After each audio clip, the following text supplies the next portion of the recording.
Hi there guys. Well, this is the next part of the project finally completed. I appreciate your patience. I realize that the way that I'm putting these videos out, you only find out what I've done after I've done it. I mean, I kind of give you an idea of what I'm going to do beforehand, but then the next video comes out a month or 6 weeks later and it's done. And that doesn't really show all of the things that I'm doing in between times, because although it looks like magically I've worked it out, put it there, and spending most of my time doing nothing, that's not the case. This one actually took quite a long time to put together. I don't want to bore you with heaps and heaps of updates where I'm like not getting any real progress done. For example, on this one I did an awful lot of reading, but at the same time I also don't want there to be huge gaps in between videos, so I'm going to have to try and work on that and see what works best in between the two. This one took ages because not only did I have a lot of issues, I had to do a lot of background work because I had never worked with a UART before. I haven't done any Z80 assembly really ever. I'd done a little bit with an emulator program, but nothing on actual bare metal, and so I had to kind of go back over the beginning and reread manuals that I could find and re-find a assembler that I could use and things like that. I had to go over the UART datasheet pretty close, as well as the Max 232 datasheet. The UART datasheet for the NXP is not great, shall we say. It covered almost everything but one particularly important point, which I'll come to later. So that took even more time to be fiddling out. And then, as well as learning the assembler, I had a bunch of issues. Well, not a bunch, but a few issues. And so I had to learn how to do disassembly, and then double-checking myself from the disassembly to work out what the hell had gone wrong. So this one was a bit time-consuming. Anyways, what I've added is a UART. And the reason I've added a UART, I think I mentioned in the last video, is because obviously with just the processor and the ROM, or even with RAM, it's as boring as anything because it doesn't do anything, you can't talk to it. So the UART will allow us to connect a serial terminal to it, and we can actually communicate with it. So this is obviously a kind of important step. The ability to chat with it is going to make it far more interesting, the interactivity. So I had a bunch of UARTs actually. I had 8 or 9 of them. I don't even remember why. And so I dragged them out and I started reading up the manuals. And, well, yeah, like I've said, it was a learning experience. A UART, which stands for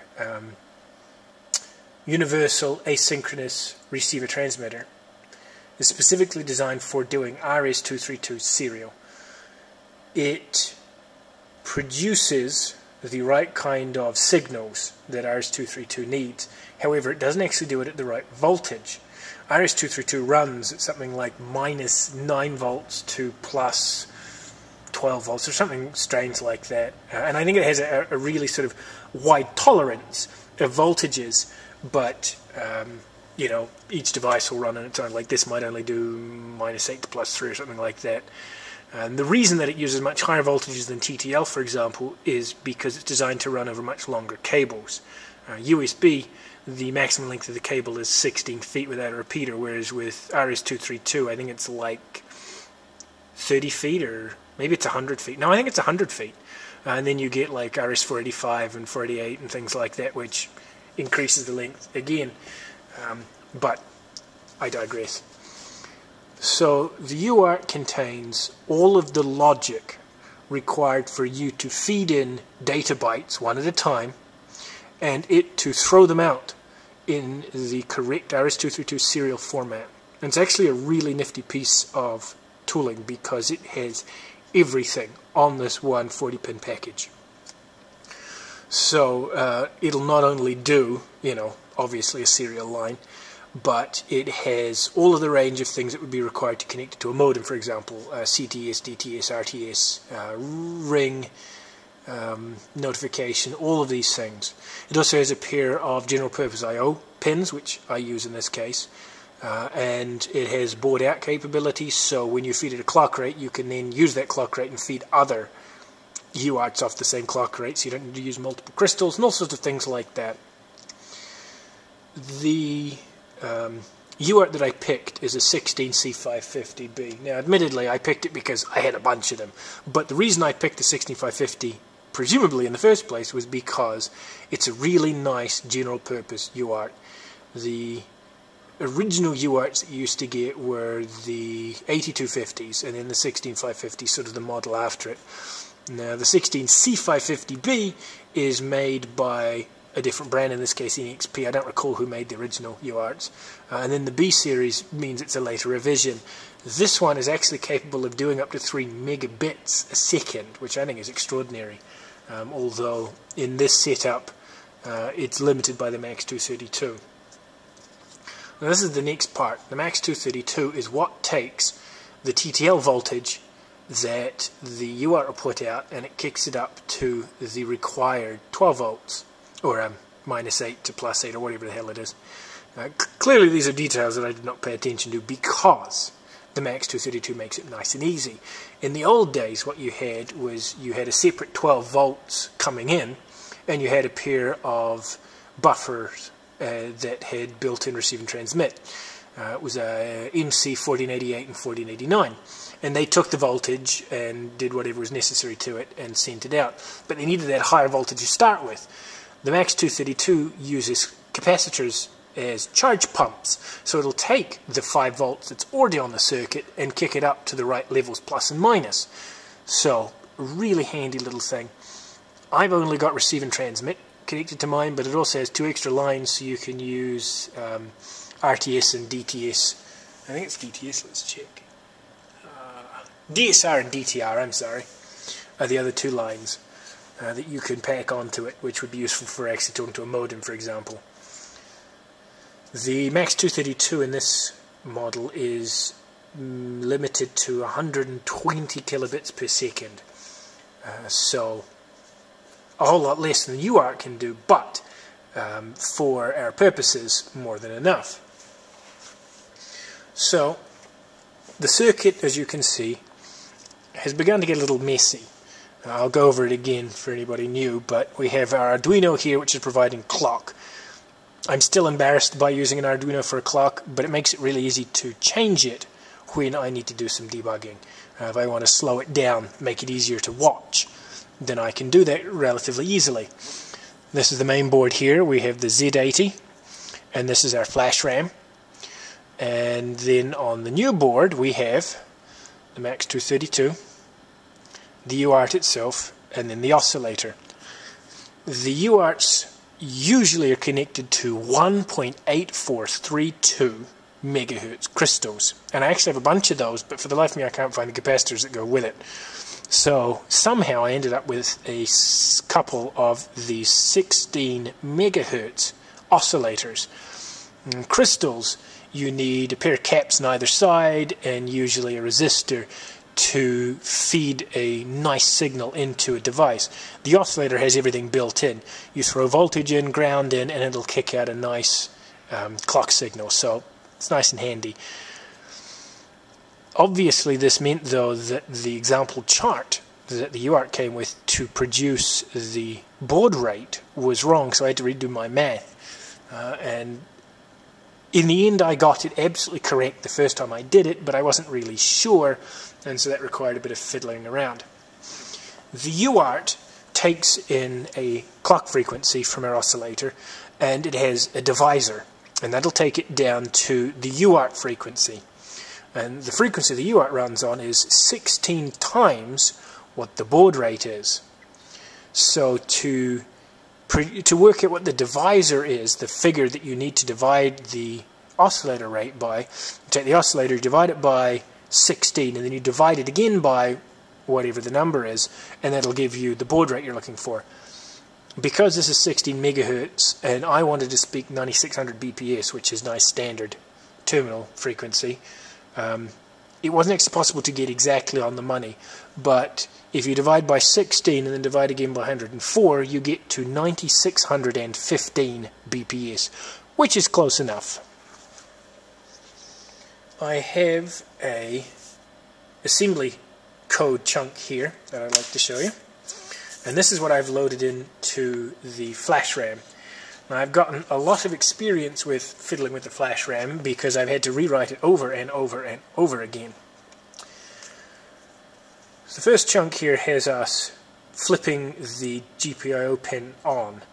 I have it there for blinking lights so that I know that the thing's actually doing what I think it's doing.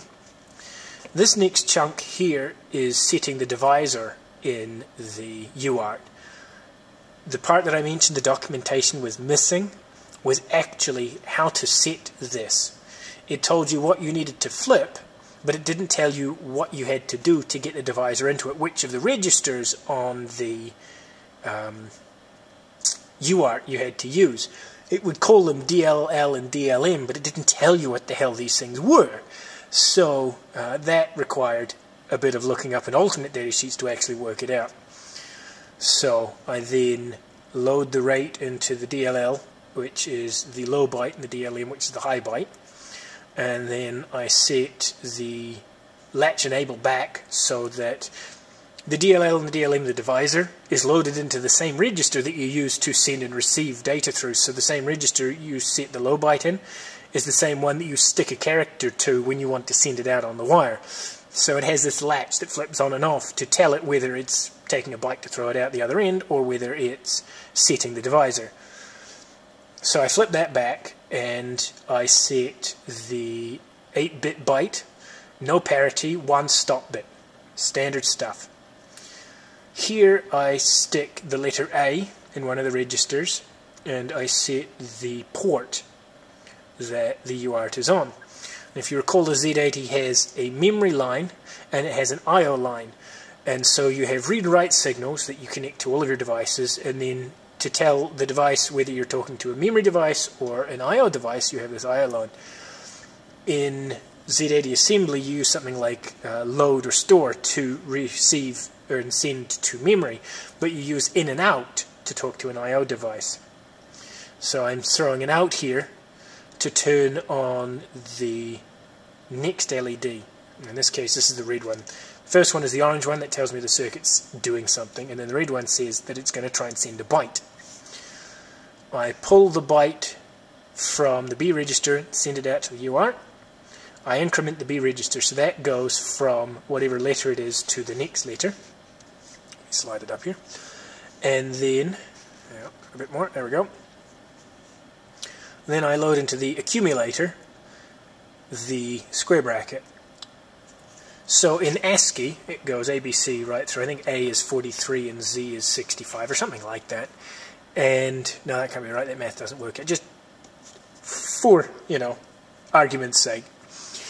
The square bracket is the letter that comes after Z in the ASCII table. So we load this in and we say, is whatever's in the B register, the one that we've been incrementing that we're throwing out to the terminal, has it gotten to the square bracket yet? If yes, then we've got to the end of the alphabet, and we jump down here and we put an A back in the B register, and then we go back and we loop. This chunk here checks the UART to see if it actually managed to send the byte out. It reads the LSR, which is line status register, and it checks THR, which is the transmit holding register, and whether the line is idle. So not only does it make sure that there's nothing in the buffer which you stuck the byte in the first place, but it makes sure that it's not twiddling the line and it's empty. So this is what this part does, and if it isn't idle, then, or it hasn't emptied the buffer, then it'll loop and it'll cycle over the section. However, if it is empty, that means it's finished transmitting and we can stuff another byte in there. We jump back to here. Flip the light again. In this case, I'm toggling it. So the first time around, it'll come on, we'll send the byte, come back, it'll go off. Send the byte, loop around, turn on, byte, off. So on and so on and so on. The issues that we had were some mine, some not. First time I wired this up, it was spot on, and I wasn't positive. I checked it over and over and over again. This is why I actually have the GPIO pins used with LEDs. It was to test that I was even talking to the UART properly, that I had my address and data lines hooked up correctly, and that I was using the out to correctly address the right register in the UART, I turned these lights on and off. As soon as I saw them coming on and off, I knew I was talking to the UART. So that was the first part. The next bit was that I couldn't tell if it was talking or not. So what I did is I took the transmit line and I stuck it to another LED, and I started sending bytes. And I could see the LED blink. And I went, wow, it's really talking, that's great. And a friend of mine pointed out, well, hang on, if we have it set to 9600 BPS, that's 9,600 bits per second. You should not be able to see it actually twinkle. So we went and we did a bit of digging, and I discovered that I had got the two high and low bytes switched. So instead of being 0068, which is 104, it was 6800, which is, you know, however many thousands or hundreds of thousands. That was obviously not right. Tens of thousands. Obviously not right. So it was moving at like 2 bits per second instead of 9600 bits per second. So I got that swapped back. The next programmatic issue that I had was that I was actually checking the wrong damn register. I did my binary math wrong, God only knows how, because it was in between a 5 and a 6, which is not exactly a big number. But I was looking in completely the wrong place. I was checking some error status instead of whether the line was empty, so that wasn't going to do me any good either. So once I worked that one out, I started getting it to cycle through. And the reason I was able to detect that issue was that it wasn't coming out of that loop, was because the orange light would come on, showing it had started the loop. The red light would come on to say it was trying to send a byte, and it would never go off again. And so either it was getting stuck sending a byte, which would mean some kind of hardware failure, or far more likely I had a programmatic issue and it was just not passing that jump loop. So once we got that one worked out, it worked a whole lot better. Next issue was that to push the byte out to a terminal, I was using an Arduino with the Atmega removed, and I was using the FTDI chip that's on here as a serial to USB converter. So I had this plugged into my laptop, and I had the receive and transmit put in the receive and transmit pins here from the UART, and it just wasn't working. And so there were all sorts of conspiracy theories as to what might be going on. And one of the leading ones was that it still wasn't working at the correct frequency. And, you know, I had done my math, and I was sure it was right, but maybe there was an error in the data sheet, or maybe I totally misunderstood how it worked. So I wanted to work out the frequency of the bits coming out of the transmit line. Well, my oscilloscope is one of those little SparkFun kit things, and it's not really good at doing this sort of thing. Plus, I barely know how to use it. So I pulled out a tool that I do know how to use, my HP Logic Analyzer. And I set it next to this, and I clipped off one of the I/O lines and the transmit line, and I clocked off the UART. The UART has, like I said, the board out, which shows the frequency the UART's running. So not the 16 megahertz, but the divisor, 9600 BPS times 16. That's how fast the UART runs at. So I was clocking off that. And so logically, if I had it right, what I should see is the bit toggling for 16 states and then change, and 16 states and change, because each tick was 16 times the bit rate, because of course the main clock is running faster than it actually sends out. I was testing this by sending the letter U, and U is nice and handy because it is 10101010, so it gives a nice, clean square wave. And sure enough, it was precisely what I expected it to be. With serial, you have the stop bit and the start bit. So, and it's reversed as well. With TTL logic, 0 is off and 1 is on. With RS-232, it's the other way around. So it starts on and then it drops low for 1 tick. And then it went high for the first bit of U, low, high, low, high, low, high, low. And then it goes back high again, which is the idle state, or the stop bit. And so I went, well, obviously it's spitting out the right character. It is sending a U. So the next trick was working out the frequency to see if I'd gotten it right. And the HP does a really handy thing where it tells you the time between clock ticks. And it was 6.5 microseconds. Well, I knew that each bit was up for 16 clock ticks. 16 times 6.5 microseconds is 104 microseconds.